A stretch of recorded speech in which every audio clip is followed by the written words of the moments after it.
According to the DEA website, 300 tons of medication was collected in October 2023, and 14 tons of which was collected in California. Now, this simple action has the ability to save lives. 100 students, staff, and faculty are protesting for better wages, and they will be here on the CSUN campus for 5 days, leading up to voting that opens on Friday. The sun is starting to shine, and they're staying here. The general vibe here, they're dancing in the streets, but they're mad. The trench is 10 miles long and sees around 12,000 shipping containers in a single day. So naturally, when a disaster strikes, it's not only about the safety, it's about the efficiency, because only 1 hour of closure can mean disastrous delays for the ports. Now, we are just weeks away from the CSUN graduation, but the Students for Justice for Palestine, along with hundreds of others, are in the Sierra lawn fighting for what they believe is right. Essentially, their starting salary would increase by 5% annually as long as they receive a satisfactory work evaluation after every 12 months. The CSU is proposing a 20-step structure with a 2% increase, but it seems as though the Teamsters are steadfast at that 5%. In the Chicano culture, I believe the card represents the individual. Every car out here you'll see has a different taste to it, meaning a different flavor, a different color, a different style. My flavor is a Chicano style, low and slow. Matachella is one of the last community engagements for the RHA. The final one is CRAM, which takes place in 2 weeks. In student housing for the Sundial, I'm Quinn Alexander, and I'm going to get a bullseye.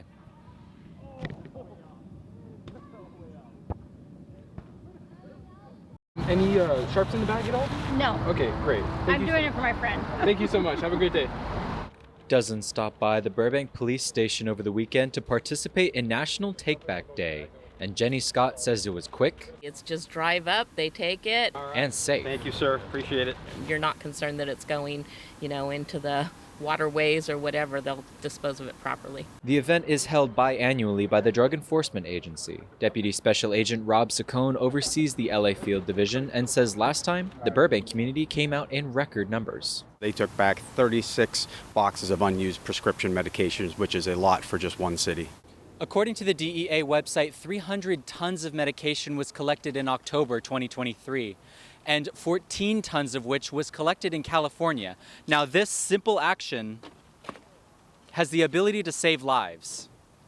The CDC reported over 100,000 fentanyl overdoses in 2023 and expects that number to rise this year. Renee Haratonian is the Burbank Community Resource Officer and says this event helps get unwanted drugs off the streets. The city of Burbank doesn't have particularly a drug problem. However, we're seeing nationwide that is an increasing thing, so it has affected us a little bit, and we're just trying to get ahead of it. Special Agent Saccone recommends citizens only take medicine provided by a doctor. Although the next drug take-back day is in October, many local pharmacies have medication disposal sites you can use until then.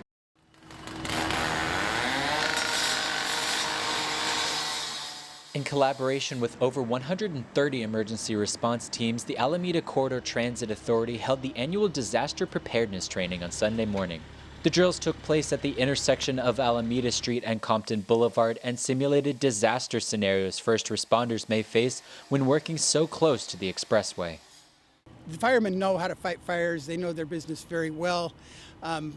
They're not as familiar with working around railroad tracks, and in particular, when we get into the trench. The trench is 10 miles long and sees around 12,000 shipping containers in a single day.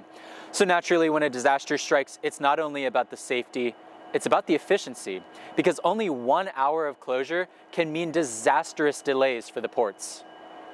According to Compton Fire Department Captain Victor Lemus, the different organizations used the training to work on effective communication and understanding each other's equipment to best improve efficiency.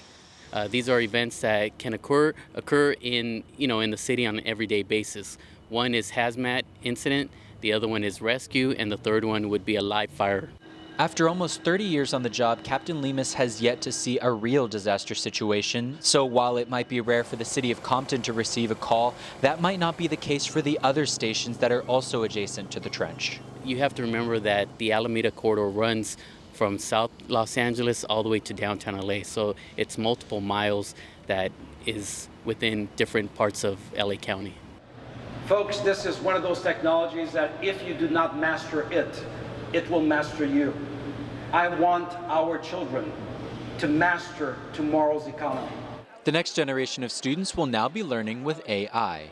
LA Unified School District Superintendent Alberto Carvalho introduced ED, an artificial intelligence program tasked with creating a personalized learning environment for each student. I'm learning every day just like you. See you soon. ED relies on the information that the district already possesses, analyzes it, personalizes it to the need of each student, and then builds a pathway, as you will see. Elton Marientos is a high school senior.